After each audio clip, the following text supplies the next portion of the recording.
Next, we have with us Dr. Elizabeth Korver-Glenn, Assistant Professor of Sociology at the University of New Mexico.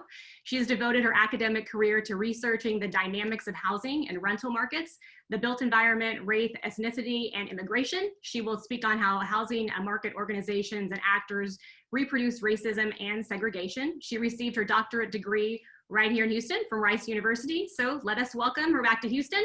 Doctor? Hi, everyone. Thank you for having me today. I'm happy to be here. Let me share my PowerPoint really quickly, and then we'll dive in. So as the Newsday reporters and other researchers have discovered, plenty of individual real estate agents express racist ideas, provide less and lower quality service to people of color than they do to white customers, and engage in illegal activities like racial steering.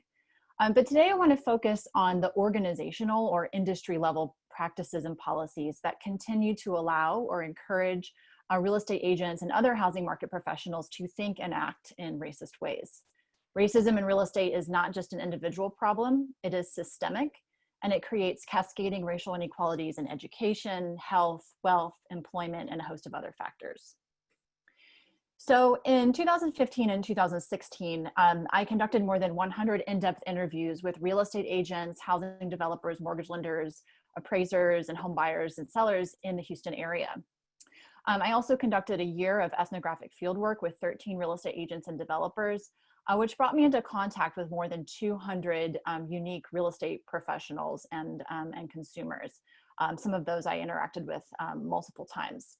And my research on how racism affects each of the four main industries I studied will be published as a book in 2021.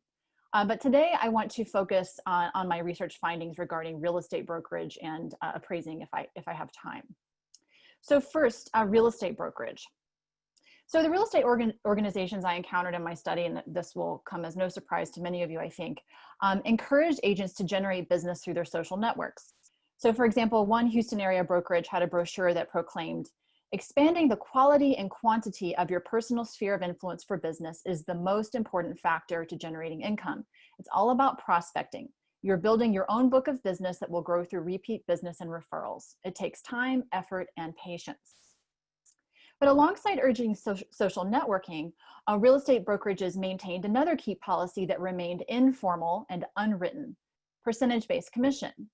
While it is illegal, of course, for groups of realtors to formalize a fixed percent of which real estate agents are to be paid, real estate brokers and brokerages often set the commission through in-house conversations and through policing agent behavior. Agents who deviate from the local rate are called out. In practice, agents were routinely paid and expected to be paid a percentage of the home sales price in return for their services. And of course, in Houston, that rate tends to be 6%, split halfway between the listing and buyer's agents. So pressured by their brokerages, the agents I studied tended to adopt both social networking and percentage-based commission as the ideal way to become good, economically successful real estate agents. And on their own, these strategies appear to be race neutral. But in reality, the organizational strategies pressured real estate agents to network with clients they believed would produce the most income with the fewest number of headaches.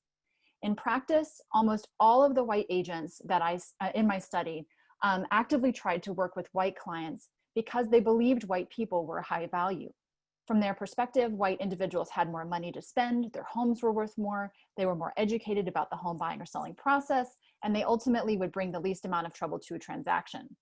And further, white agents believed their white customers would also refer them to other white customers, assuming that these other white customers would also be high value. And at the same time, white real estate agents assumed buyers and sellers of color were lower income or had bad credit, would require more work to educate, had poorly maintained and low value homes, or would expect them to drop the commission.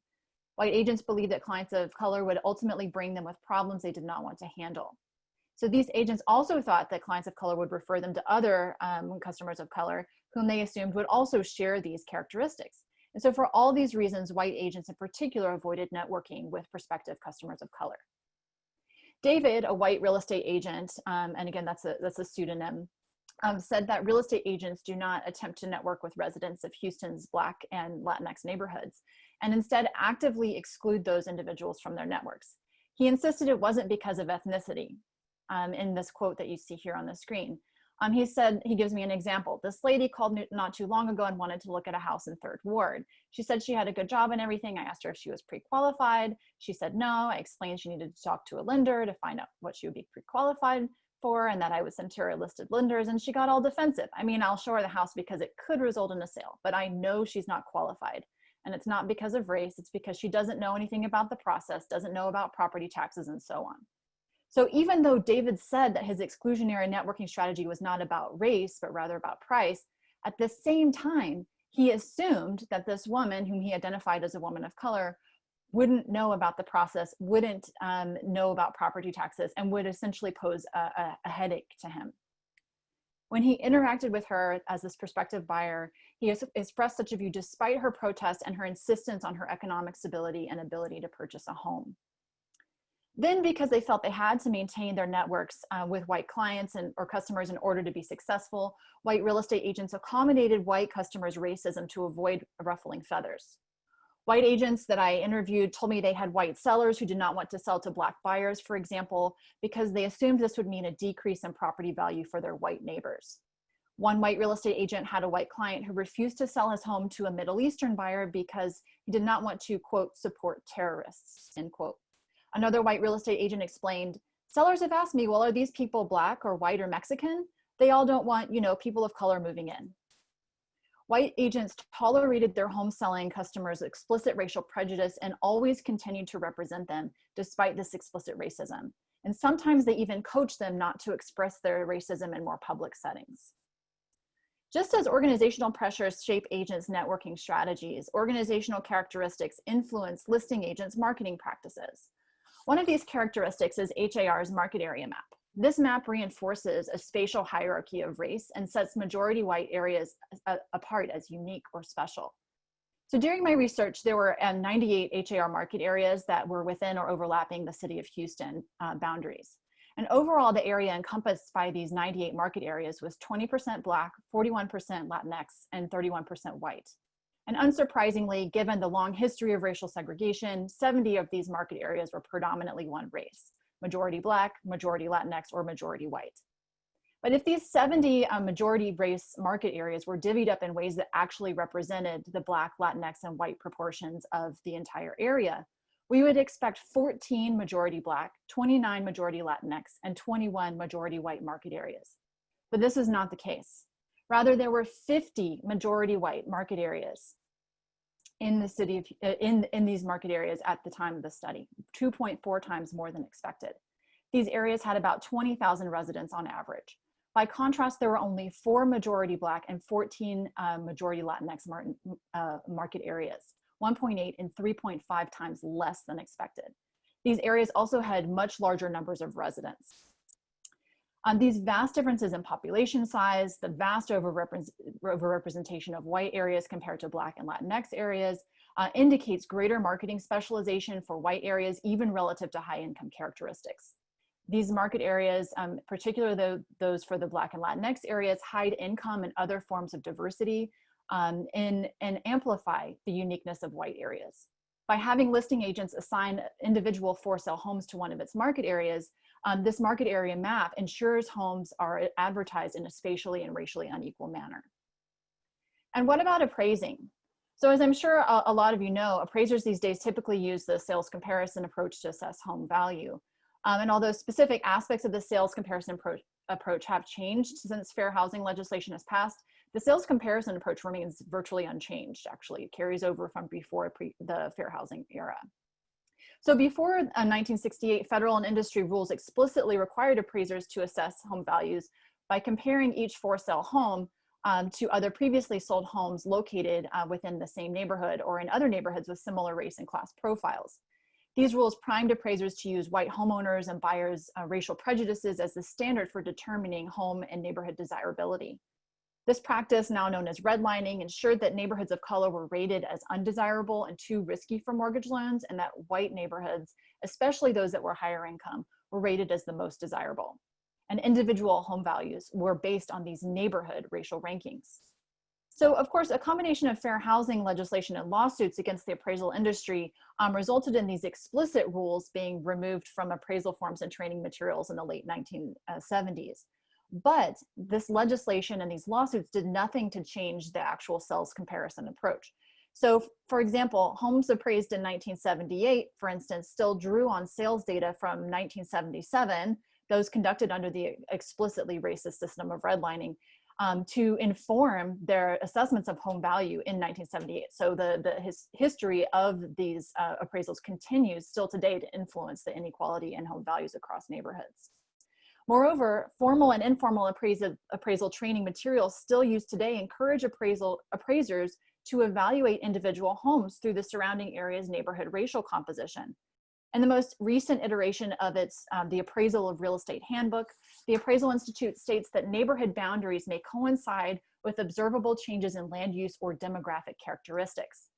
Further, it directs appraisers to draw preliminary neighborhood boundaries because the boundaries of market areas, it says, neighborhoods and districts identify the areas that influence a subject's property value. Then the handbook instructs appraisers to check their preliminary boundaries against the demographic characteristics of those who live inside the boundaries. Through this training, the Appraisal Institute reinforces the idea that social difference is between neighborhoods and not within them. Moreover, the Appraisal Institute states that, quote, focusing on the demographic characteristics that tend to influence property values most in a community is a necessary aspect of the appraisal process. By encouraging its appraisers to focus on the neighborhood's demographic characteristics, as well as the supposed desirability of neighborhoods, appraisal organizations such as the Appraisal Institute prime individual appraisers to take race into account. Even if it is not officially recorded on an appraisal form, race and racist ideas about place influence appraisers' assessments. One Houston area appraiser illustrated this by discussing what he perceived as the desirability of the Montrose neighborhood. And then he pointed to a map of Houston and says around the middle of that quote, and then up here, he was pointing like north of Montrose, it's getting better because all of the Mexican people moving out. And so clearly this appraiser and every single one of the appraisers I interviewed in my study referred to the racial desirability of neighborhoods as part of their informal, unwritten way of assessing individual home value. They repeatedly referred to white neighborhoods as the most appealing and desirable, and neighborhoods of color as undesirable. These actions are consequential. They mean that in addition to explicitly racist redlining indirectly influencing contemporary home values, contemporary appraisals continue to bake racist ideas into the evaluation process. With my colleague Junia Howell, I examined home value changes across the 107 largest cities in the US from 1980 to 2015. We found that when comparing similar homes in socioeconomically similar neighborhoods with similar real estate demand, neighborhood racial composition was a stronger determinant of home values in 2015 than it was in 1980. In fact, between 1980 and 2015, homes in white neighborhoods appreciated almost $200,000 more than the same homes located in otherwise similar Black and Latinx neighborhoods. Our findings indicate that redlining may be officially over, but in reality, appraisers continue to use racist ideas about neighborhoods to assess desirability and appeal, and ultimately home values. So what can be done about ongoing racism in real estate? And I'm aware that the HAR has formed a diversity and inclusion task force earlier this year, suggesting that the HAR is aware of the need to address racism in real estate. And as my findings and those of other researchers studying housing markets in different cities suggest, racism in real estate is not just an individual problem. To truly tackle racism in real estate, HAR, other real estate boards around the country, other organizations like NAR, and so on, need to take a hard look at contemporary policies and practices, including but not limited to the ones I've highlighted today, that allow or encourage real estate agents, appraisers, and other professionals to use racist ideas as part of their work. Importantly, these policies and practices don't have to be intentionally racist to still be racist in their effects. Any policy or practice that upholds or encourages racially unequal opportunities and outcomes should come under the microscope, even if no racial epithets or prejudice is ever uttered out loud. Real estate industries must face the historical and contemporary ways that racism continues to devalue Black and brown people and communities and hypervalue white communities. Only then can these industries truly begin to foster fair housing and equal housing opportunities. Thank you.